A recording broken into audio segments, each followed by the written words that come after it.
Olá, meus amigos! Saudações do Evaldo Pimenta. É um prazer enorme a gente ter essa chance. Desde já quero agradecer a todos aqueles que se inscreveram neste canal e eu tenho certeza absoluta que mais pessoas vão chegar. Este canal tem o intuito de analisar as Escrituras e eu peço a você que compartilhe os vídeos só com todo mundo e em todos os meios sociais possíveis, Facebook, WhatsApp. Convide seus amigos, os seus familiares para participar deste canal conosco. Caso você ainda não esteja inscrito, por favor, não se esqueça de se inscrever, dê um like e ative o sininho das notificações para que você receba novos vídeos. Hoje nós vamos analisar as Escrituras, mais especificamente na epístola que o apóstolo Paulo escreveu à igreja de Filipenses. Então pegue o exemplar da Bíblia Sagrada e abra comigo em Filipenses, capítulo de número 4. Nós vamos ler do primeiro versículo ao versículo de número 13. É uma palavra bastante conhecida, mas vamos analisá-la. Eu serei breve, serei o mais pragmático, o mais objetivo possível, mas eu preciso que você preste muita atenção para que não haja incidência de interpretações, para que você entenda a palavra. E o mais importante, nós tiraremos dela algumas lições que, para os dias de hoje, é de suma importância nesta caminhada no Evangelho. Filipenses 4, eu vou ler todo e logo em seguida nós faremos a exposição deste texto. Filipenses 4, verso 1 diz assim: Portanto, meus amados e muito queridos irmãos, minha alegria e minha coroa, estai assim firmes no Senhor, amados. Rogo a Evódia e rogo a Sintique que sintam o mesmo no Senhor. E peço-te também a ti, meu verdadeiro companheiro, que ajude essas mulheres que trabalharam comigo no Evangelho e com Clemente e com várias pessoas cujos nomes estão no livro da vida. Regozijai-vos sempre no Senhor. Outra vez vos digo, regozijai-vos. Seja a vossa equidade notória a todos os homens. Perto está o Senhor. Não estejais ansiosos por coisa alguma. Antes as vossas petições sejam em tudo conhecidas diante de Deus, pela oração e súplicas, com ações de graça. E a paz de Deus, que excede todo o entendimento, guardará os vossos corações e os vossos sentimentos em Cristo. Quanto ao mais, irmãos meus, tudo que é verdadeiro, tudo que é honesto, tudo que é justo, tudo que é puro, tudo que é amável, tudo que é de boa fama, se há alguma virtude, se há algum louvor, nisto pensai. O que também aprendestes e recebestes, ouvistes e vistes em mim, isso fazei, e o Deus de paz seja convosco. Ora, muito me regozijei no Senhor por finalmente reviver a vossa lembrança de mim, pois já vos tinha lembrado, mas não tinha lembrado em outra oportunidade. Não digo isso por conta da necessidade, mas porque aprendi a contentar-me com o que tenho. Sei estar abatido e sei também ter em abundância. Em toda maneira e em todas as coisas estou instruído, tanto a ter fartura como a ter fome, tanto a ter em abundância, como a padecer necessidade. Posso todas as coisas naquele que me fortalece. Quando nós lemos essa palavra em Filipenses 4, essas declarações do apóstolo Paulo à igreja de Filipos, devemos prestar atenção em algumas informações muito importantes. Primeiro, o apóstolo Paulo, quando escreve essa epístola aos Filipenses, ele está preso em Roma e era o ano aproximadamente o ano 60 a 62 depois de Cristo, ano 62, conhecido como 62 da era chamada cristã. Paulo estava em Roma, encarcerado, e ele recebe a visita de Epáfras, o seu companheiro, um dos evangelistas que caminhou um bastante tempo com o apóstolo Paulo. Epáfras vai a Roma visitar Paulo e leva algumas ofertas dos filipenses a Paulo. E a igreja de Filipos era uma igreja muito solidária, muito dada à ajuda ministerial e às missões que o apóstolo Paulo fazia. E o Epáfras, quando chega até Roma para falar com o apóstolo Paulo e entregar as ofertas, o apóstolo Paulo escreve esta carta e pede a Epáfras que leve aos filipenses. E esta carta é uma forma do apóstolo Paulo agradecer a ajuda financeira que a igreja de Filipos estava dando a ele. E não somente isso, dar algumas considerações e orientações acerca da caminhada evangélica, a caminhada no evangelho a qual aquela igreja estava andando. E o interessante é que ele começa o capítulo de número 4 dizendo: portanto, meus amados irmãos muito queridos, minha alegria e minha coroa. Ele começa a exaltar aquela igreja como uma igreja que ele muito amava, um ajuntamento de pessoas que ele tinha muita paixão por elas. E ele diz que eles são a alegria e a coroa dele. Essa coroa aqui, no texto original grego, está escrito em Stéphanos, que significa coroa como prêmio, não aquela coroa que o rei recebe por ser uma autoridade política, mas é uma coroa que você recebe depois de passar por uma maratona, por ser um maratonista e ganhar o prêmio, você é coroado. Aí eles usam essa expressão Stéphanos. Essa coroa é uma premiação, então ele compara esta igreja a um prêmio que ele tinha, porque ele tinha muito apreço por ela e ele tinha orgulho de falar desta igreja pela solidariedade que aquele povo tinha para com ele. E ele dá algum recado a Epáfras dizendo que ele rogasse a Evódia e também a Sintique, que eram duas mulheres que ajudavam no ministério evangelístico, que elas se reconciliassem na igreja. Aqui não diz o que houve, qual o problema que afastou uma da outra, mas ele dá este aconselhamento para que elas retomassem a sua amizade.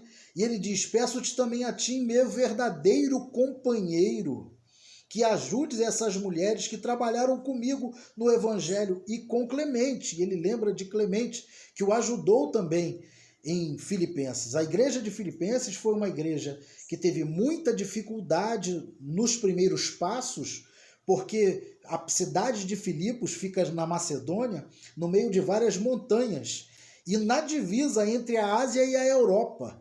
Então, havia várias pessoas de outras nacionalidades e ela estava aberta a muito secretismo religioso. É a primeira coisa que o apóstolo Paulo enfrenta quando chega naquela cidade.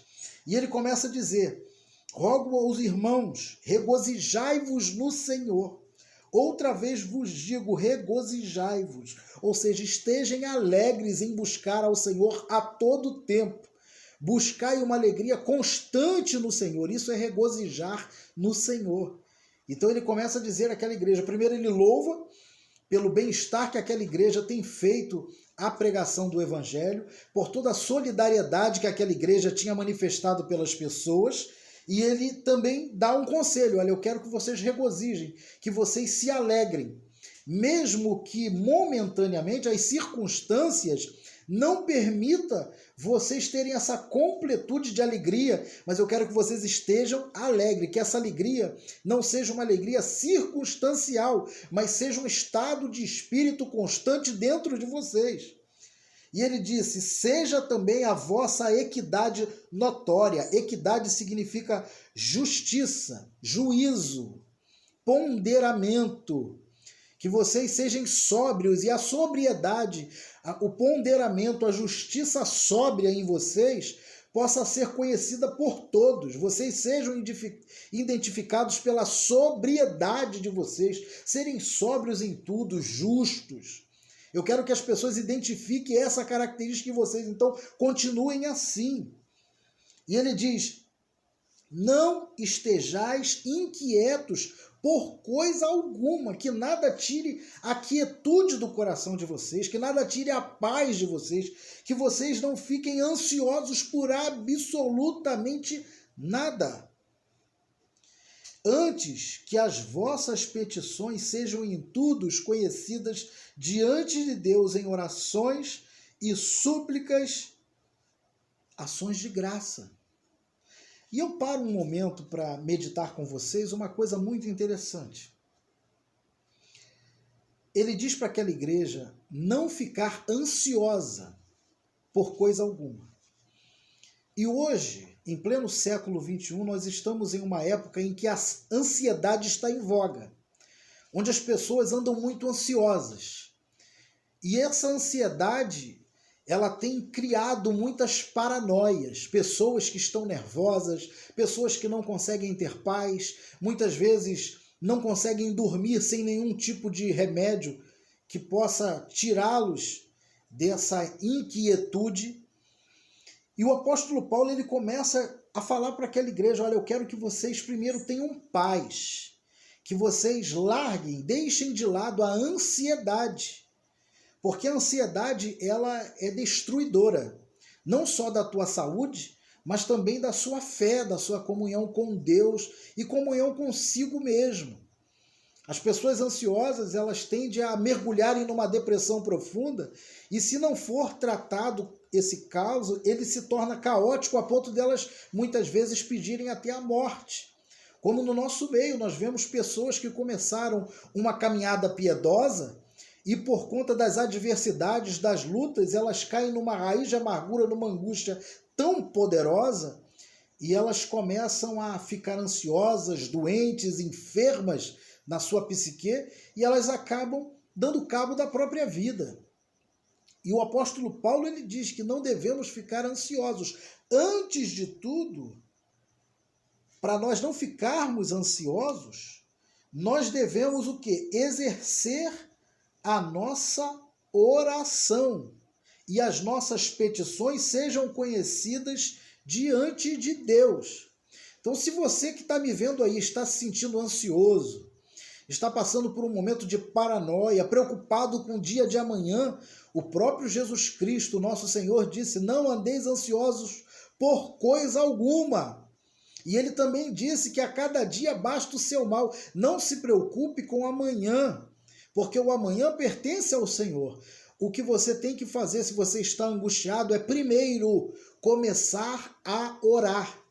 Porque a oração, ela é autoterapêutica. Você não só fala com o seu Criador, mas o seu espírito fica acalentado por ela. E a oração, ela tem que ser simplesmente um falar com Deus de forma sincera. Você não precisa ser um exímio orador para falar com Deus. Seja sincero, ore até mesmo o seu equívoco, mas que o seu equívoco seja falado com sinceridade. O Senhor vai te ouvir. Com súplica, com louvor, e o Deus de paz, e a paz de Deus, que excede todo o entendimento, guardará os vossos corações e os vossos sentimentos em Cristo. A paz de Deus aqui é paz de Deus, não é paz com Deus, como está em Romanos 5. A paz com Deus de Romanos 5, que diz, pela fé somos justificados e temos paz com Deus, esta paz com Deus de Romanos 5 é aquela paz que Deus nos deu através da remissão dos nossos pecados na cruz e nos reconciliou com Ele. É aquela guerra que acabou, o homem já não está mais em guerra com Deus. É a paz com Deus, mas aqui não, a paz de Deus. Não é a paz com Deus de Romanos 5. Não é essa guerra que foi vencida na cruz, do pecado que nós estávamos mergulhados neles e destituídos de Deus. Não. Nós estamos reconciliados com Deus e aqui é a paz de Deus. É uma paz que excede o entendimento humano. É uma paz que não depende de circunstâncias. É uma paz no seu interior que o Senhor Espírito Santo coloca, independente de qualquer tipo de situação ao seu redor. Esta é a paz de Deus que o texto de Filipenses 4:7 diz que está disponível para nós, ela está aí. Eu conheço várias pessoas que são piedosas, têm uma caminhada cristã, mas não sentem paz, e muitas delas esperam a vinda do Senhor, ou a morte, ou até o arrebatamento, para viver uma vida em plenitude, sendo que o Cristo de Deus já veio para nós, ressuscitou e está dentro de você, você é morada do Senhor. Não tem necessidade de você estar angustiado, vivendo uma perdúria, uma vida miserável e triste, se o reino de Deus já está em você.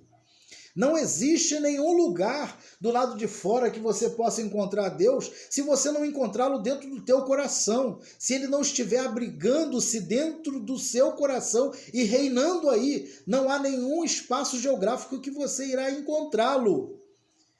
E aí as pessoas ficam correndo atrás de Deus como se Deus estivesse longe, distante. Isso não é verdade, ele está dentro de você. Você já habita os lugares celestiais em Cristo, então viva isso, internalize isso, pavimente a sua existência com essa certeza e mude completamente o seu humor.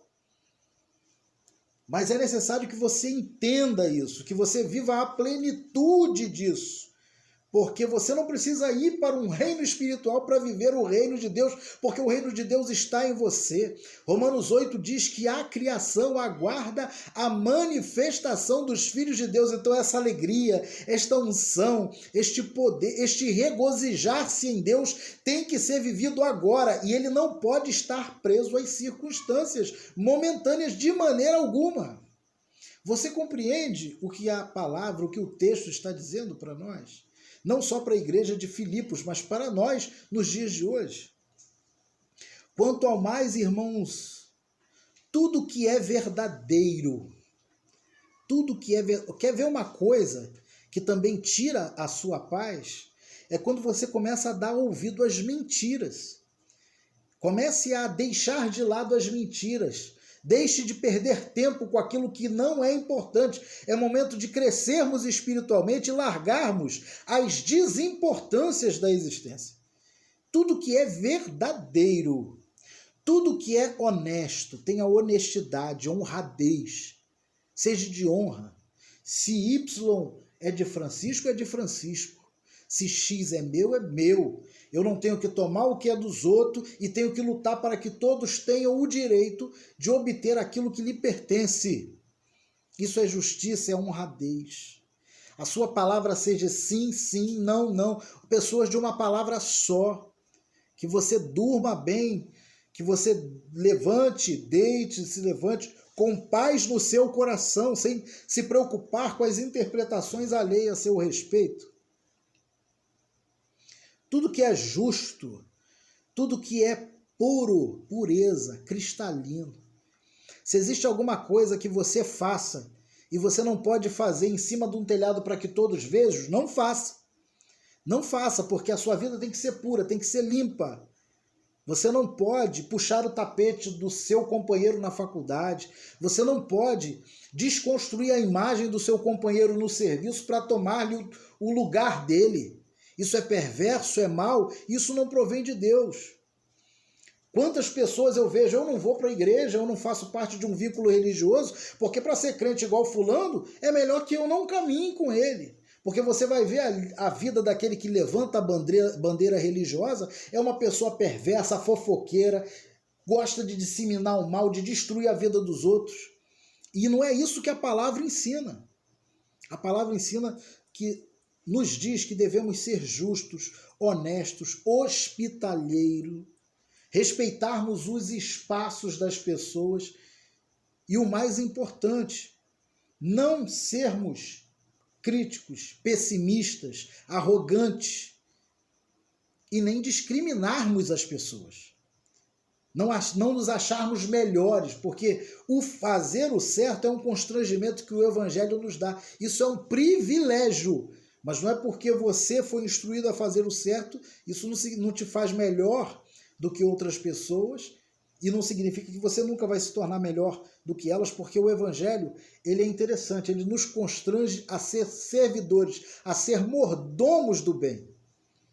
Tanto que no reino de Deus, O reino de Deus é a antítese do reino do mundo. Aquele que serve mais é o maior. Aquele que se torna o menor é elevado diante do Senhor. Se há algum louvor, se há alguma virtude, nisto pensai. Então, se você tem gasto a sua energia em pensamentos perversos, em raiva, em mordendo-se diante de lembranças maliciosas daquilo que fizeram contra você, comece a parar com isso. É por isso que você anda angustiado, porque você, além de não orar pedindo a Deus que limpe o teu coração em ações de graça, glorificando a Deus, porque o que é orar em ação de graça? É glorificar ao Criador por aquilo que você já tem. Tem pessoas que andam angustiadas porque não adquiriram aquilo que ela sonha, mas não glorifica aquilo que ela tem. Se você não é fiel no pouco, sobre o muito você nunca será colocado. É necessário que você comece a agradecer a Deus aquilo que você já conseguiu. E quando você começa a agradecer a Deus e se alegrar com aquilo que você já obteve, aquilo que já chegou na tua mão, aquilo que já foi emprestado para você administrar, as outras coisas a qual você sonha vai chegar naturalmente para suas mãos. Mas não, a pessoa fica angustiada, chorando por que não obteve e acaba não percebendo o bem que tem nas mãos, aquilo que Deus lhe presenteou. E aí até o que tem é tirado dela. Porque ela não sabe regozijar e começa a entrar em um campo vibracional de angústia, de pessimismo, de tudo que é ruim, de descrença. Isso aí a física quântica chama de vórtice. Começa a elevar o seu vórtice, a sua energia para aquilo que está errado. E aí, meu amigo, é angústia, é tristeza e uma depressão, é certo. Isso tudo, isso não é somente a física quântica, é a palavra que nos ensina. Certamente a física quântica já foi tirada disso aqui, de uma orientação espiritual. O que também aprendeste, recebeste, o que ouvistes e vistes em mim, isso fazei vós também. E o Deus de paz, aquele Deus que tem uma paz que excede todo o entendimento humano, será convosco. Você quer que o Deus de paz seja com você? Comece a ignorar aquilo que te faz mal e comece a pensar naquilo que te faz bem. Boa comida, boas músicas, bons amigos. Se algo te fere, deixa para lá. Se você está preso a alguma angústia do passado, perdoe, libere perdão, se livra desse buraco que você se meteu. Este é o conselho do apóstolo Paulo à igreja de Filipos, que se você quer ser feliz, você tem que tomar essas atitudes. Ora, muito me regozijei no Senhor por finalmente reviver a vossa lembrança de mim. Ele estava agradecendo, porque eles nunca se esqueceram do benefício que o apóstolo Paulo fez a eles em apresentá-los o Evangelho de Jesus. Pois já tinha lembrado, mas não tinha tido oportunidade. Não digo isto como por necessidade, porque já aprendi a contentar-me com o que tenho. Você já aprendeu a se contentar com o que você tem? Tem pessoas que elas ficam no mundo da utopia, da imaginação, pensando naquilo que não tem. E não dá a devida glória e honra àquilo que já conseguiu conquistar. Mas o apóstolo Paulo está dizendo para essa igreja, olha, eu aprendi a me contentar com o que tenho. E o mais importante, aprendi a estar abatido. Você já alcançou essa maturidade? Olha que maturidade espiritual maravilhosa que o apóstolo Paulo tinha e nos ensina a ter. Eu aprendi a estar abatido e sei também ter em abundância. Você sabe estar abatido e já aprendeu a ter em abundância? Em toda maneira e em todas as coisas estou instruído. Tanto a ter fartura. Você já aprendeu a ter fartura, a estar na fartura, a ter de tudo, sem se tornar uma pessoa arrogante? Você já aprendeu a obter os bens, sem se tornar um idiotado pelo orgulho? O apóstolo Paulo, ele tinha esse amadurecimento espiritual. Eu aprendi a obter, sem me sentir, sem estar jactancioso, presunçoso, arrogante. Eu aprendi a ter. Mas também aprendi a padecer fome. Você aprendeu também a viver na escassez? sem se sentir menosprezado, sem se sentir inferiorizado, porque a vida ela é cheia de altos e baixos e isso não vai acabar nunca. É por isso que nós nunca devemos humilhar as pessoas, nem na nossa faculdade, nem no nosso trabalho, nem os amigos do nosso vínculo, de qualquer tipo de clube ou de associação que fazemos parte. Por quê? Porque hoje o camarada está como cacique, amanhã ele está como índio, e daqui a pouco o índio está como cacique, e a vida é uma roda. Então você tem que tratar todo mundo com respeito e considerar a todos, porque todos são especiais para Deus, e cada um recebeu uma ferramenta maravilhosa para se trabalhar. Ou para se fazer uma mesa, só se precisa de martelo. Não, você precisa de martelo, você precisa de prego, você precisa de régua, você precisa de tudo isso, e cada um é uma ferramenta na mão do Todo-Poderoso. Então devemos respeitar as pessoas, porque ninguém é nada sem ninguém. Nós precisamos de todo mundo, nós somos um corpo. E o corpo, ele não é feito só de olhos, ele precisa de fígado, de rim, de baço, e cada um órgão, cada um organismo é importante para a sobrevivência humana. Compreendes o que a palavra nos ensina? O que está sendo falado aqui, você está compreendendo? Então o apóstolo Paulo, ele aprendeu a ter em abundância sem ser arrogante, sem se sentir melhor do que os outros, mas aprendeu a padecer necessidade sem ser vitimado pelo sentimento de inferioridade. Porque tem pessoas que se sentem inferiorizadas por não ter, e outras se sentem arrogantes por ter.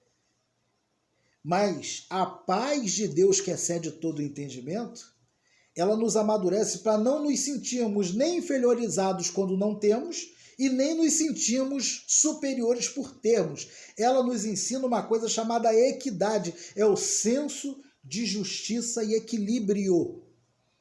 Você não se sentir por ter, nem se sentir menos por não ter. A sua alegria não depender de circunstancialidades. A sua alegria está dentro de você, independente de qualquer coisa, ainda que você esteja sem absolutamente nada. A sua alegria não está neste mundo. Está numa dimensão espiritual maior e superior. À medida que você aprende isso, à medida que você começa a encarar a vida desta forma, não tem espaço para ansiedade, para angústia, para depressão invadir você, salvo se você tiver com problemas químicos no seu corpo. E aí sim, se é problema químico, tem que haver um acompanhamento médico, tem que haver tratamentos, tem que haver remédios para te ajudar. Mas fora isso, a grande maioria que reclama é dos seus próprios erros. A palavra diz, do que reclama o homem, senão dos seus próprios erros? Nós temos a mania de culpar a Deus pelas nossas mazelas, mas não nos responsabilizamos pelas atitudes erradas que tomamos. E não depende de Deus, não, depende da gente. Tudo na nossa vida é uma decisão. Cabe a você decidir ser feliz ou não. A felicidade é uma decisão sua. E ela independe de circunstâncias, de dinheiro, de se obter ou não obter. Porque se você acha que a sua felicidade vai ser quando você conquistar o seu carro, você vai conquistar o seu carro. Quando você tivê-lo, quando você estiver desfrutando dele, você vai perceber que ele não traz a felicidade. Ah, mas o meu sonho é ter a minha casa, então eu vou correr atrás para ter a minha casa. Aí você compra a tua casa e depois que você conquista, você descobre que a tua felicidade não estava nesta conquista. Porque a felicidade não é ter, é ser. As pessoas estão muito preocupadas em obter e não em ser. É por isso que tem muitos alunos meus que eu falo, olha, não se preocupe tanto com o diploma de seminário. Se preocupe em obter conhecimento. Porque diploma rasga, acaba com o tempo, mas o conhecimento vai ficar se você continuar se utilizando dele. Então, se preocupe menos em ter e se preocupe mais em ser. É isto que não só os brasileiros estão precisando, como o mundo todo, de pessoas curadas, saradas pelo Evangelho, transformadas de dentro para fora. E a criação espera isso, uma manifestação de pessoas completamente saradas, sã, de corpo, alma e mente, espírito, transformadas de verdade. Se você está compreendendo esta mensagem, eu tenho certeza que as suas atitudes vão mudar radicalmente, começando aí por dentro. Aquela angústia terrível vai começar a se desfazer, a se diluir, quando você começar a descobrir o que é realmente o que é prioritário na sua vida, o que realmente é importante. Porque nós damos muito ibope àquilo que não é importante. Aquilo que é desimportante, a gente fica assim, gastando um tempo, uma energia. Então pare com isso. Permita-se ser transformado de dentro para fora. Se permita ter uma nova mente, um novo entendimento da graça de Jesus. Porque é isso que o Evangelho quer trazer para você, quer trazer paz de verdade, independente de qualquer circunstância. Ele quer te fazer feliz. Mas para que você seja feliz, é necessário que você ouça a orientação e a pratique. Porque não adianta nada você ler, estudar, entender e não praticar. Tudo é uma decisão. Mais uma vez eu lhe peço, é um vídeo curto, eu falei que eu seria bem pragmático, bem objetivo. Se você não entendeu, volte o vídeo, está aí no YouTube justamente por isso, para você ter em mãos essa facilidade. E compartilhe esse vídeo só com todo mundo, convide pessoas. Para mim é um prazer muito grande a gente ter essa chancezinha de estarmos aí analisando as Escrituras. Um beijo e fique com Deus, que Deus te abençoe, meu amado. Amém? Fique na paz.